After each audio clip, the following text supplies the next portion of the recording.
మా ప్రభుత్వం ఖచ్చితంగా పరిశీలనలో ఉంది. మీరేవి ఆందోళన చెందక్కర్లేదు. ఎందుకనంటే గత ప్రభుత్వం ఉద్యోగస్తుల్ని ఏ రకంగా వేధించింది, ఏ రకంగా వ్యవస్థ నుంచి వాళ్ళని బయటకు నెట్టేసేటువంటి ప్రయత్నం చేసింది అనేటువంటిది మాకు అవగాహన ఉంది. ఈ వ్యవస్థ నడపడంలో ఉద్యోగుల కీలకమైనటువంటి పాత్ర భాగస్వామ్యాన్ని మా ప్రభుత్వం గుర్తించింది. కాబట్టి ఎటువంటి ఆందోళన అక్కర్లేదన్నటువంటి తెలియజేస్తూ మొట్టమొదటి సంతకం మెగా డిఎస్సితో పెట్టాం అధ్యక్ష. రెండో సంతకం ల్యాండ్ టైటిలింగ్ రద్దు మీద పెట్టడం జరిగింది. మూడో సంతకం పెన్షన్ ని ఒక్కసారిగా 4,000 రూపాయలకు పెంచడం జరిగింది అధ్యక్ష. గత ప్రభుత్వం ఏం చేసింది అధ్యక్ష?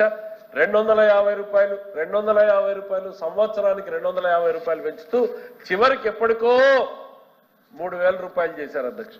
గతంలో 2014-19లో మేమున్నప్పుడు ఒక్కసారి 200 రూపాయలు ఉన్న పెన్షన్ ని 10 రెట్లు పెంచి 2,000 చేశాం అధ్యక్ష. మళ్ళీ ఇప్పుడు 4,000 రూపాయలు చేశాం. మొదటి నెలలోనే 7,000 రూపాయలు పెన్షన్ ఇవ్వడం జరిగింది అధ్యక్ష.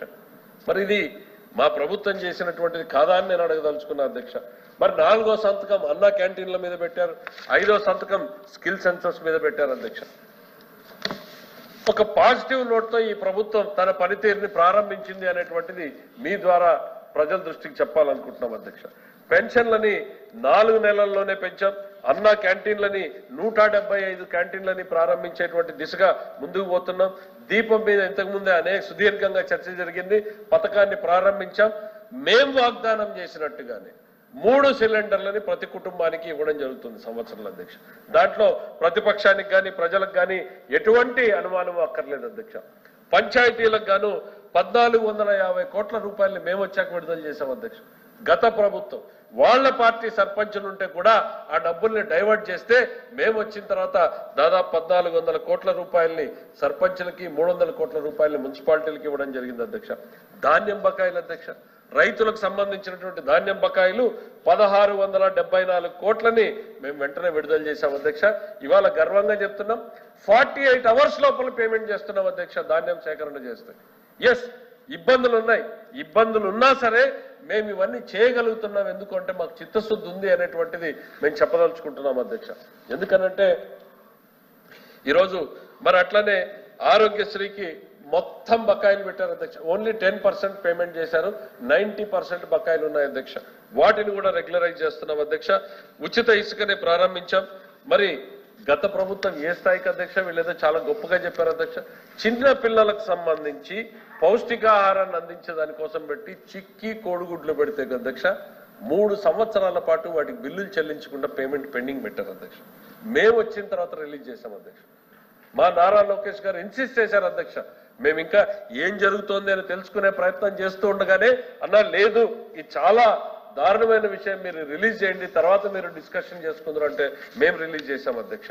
రోడ్ల మరమ్మతు అధ్యక్ష, మీరు చూశారు అధ్యక్ష, రాష్ట్రంలో రోడ్లు ఏ స్థితిలో ఉన్నాయి. ప్రజలు ఓట్లేసింది ఈరోజు మా మాటల మీద నమ్మకాన్ని, విశ్వాన్ని ఉంచి ఒకవైపు అయితే, రెండో వైపు ఆ ప్రభుత్వం గతంలో అవలంబించినటువంటి దుర్మార్గపు నిర్లక్ష్యపు విధానాల అధ్యక్ష. రోడ్లకి మేము వచ్చిన తర్వాత అధ్యక్ష గతంలో చేసిపోయినటువంటి కాంట్రాక్టర్లు ఎవరో కూడా మాకు సంబంధం లేదు అధ్యక్ష.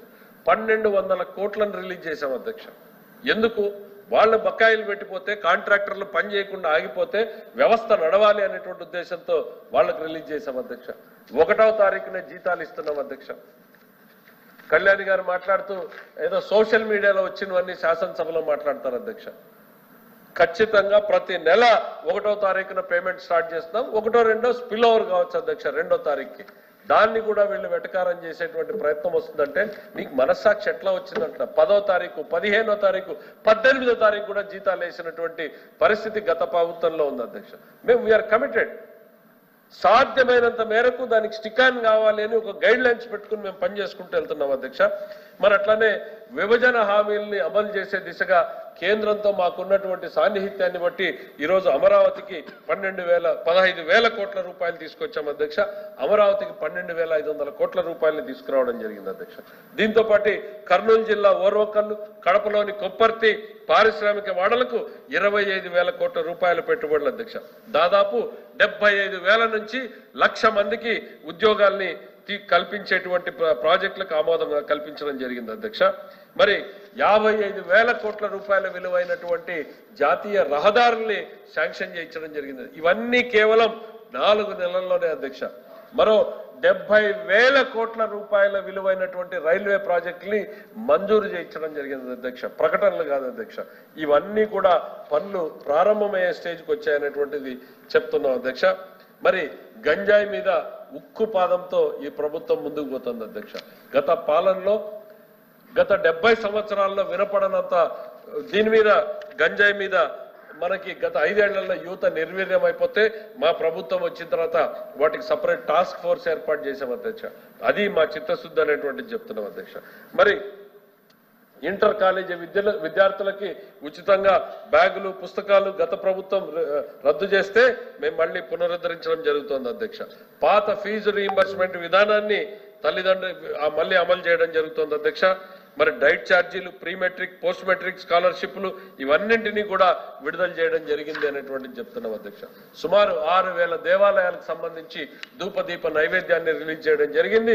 గత ప్రభుత్వంలో 5,000 ఇస్తే ఇవాళ 10,000 రూపాయలు ఇవ్వడం జరుగుతోంది. అర్చకులకు 10,000 నుంచి 15,000 రూపాయలు ఇవ్వడం జరుగుతోంది అధ్యక్ష.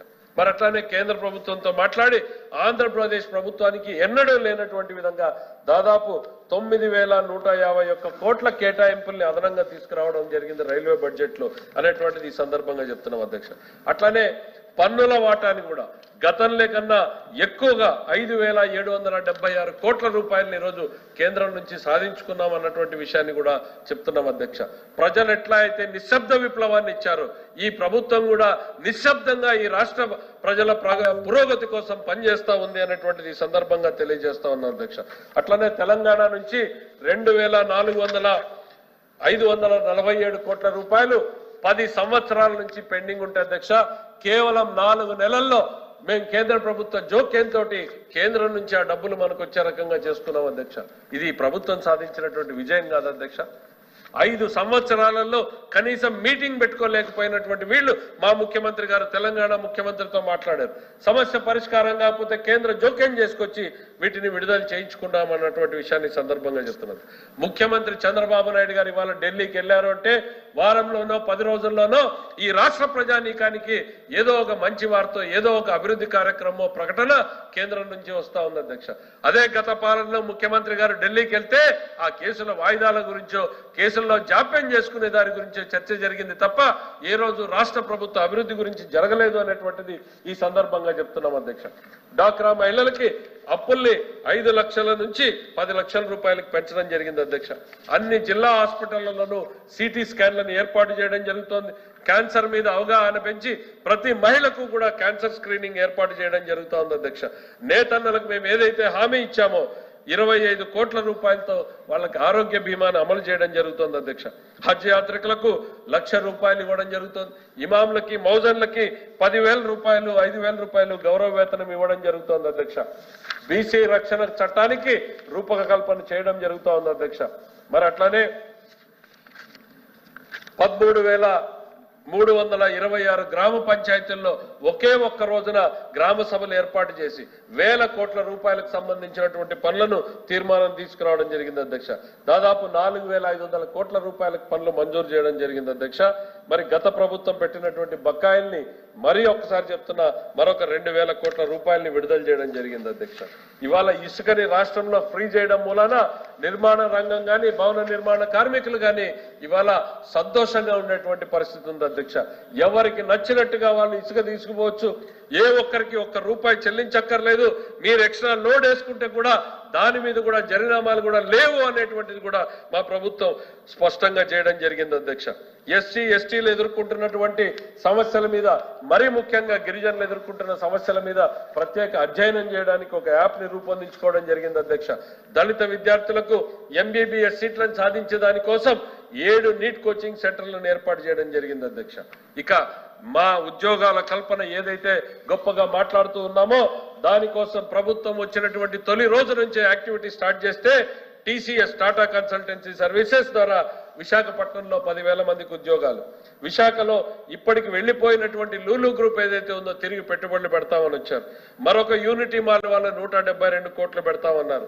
గోద్రేజ్ సంస్థ 2,800 కోట్ల రూపాయలతో గోద్రేజ్ సంస్థ పెడతామన్నారు. మరి బ్రూక్ ఫీల్డ్ అనేటువంటి సంస్థ మరో 30,000 కోట్లకు పెట్టుబడులకు సిద్ధమైంది అధ్యక్ష. HCL సంస్థ 15,000 మందికి ఉద్యోగాలు కల్పించేదానికోసం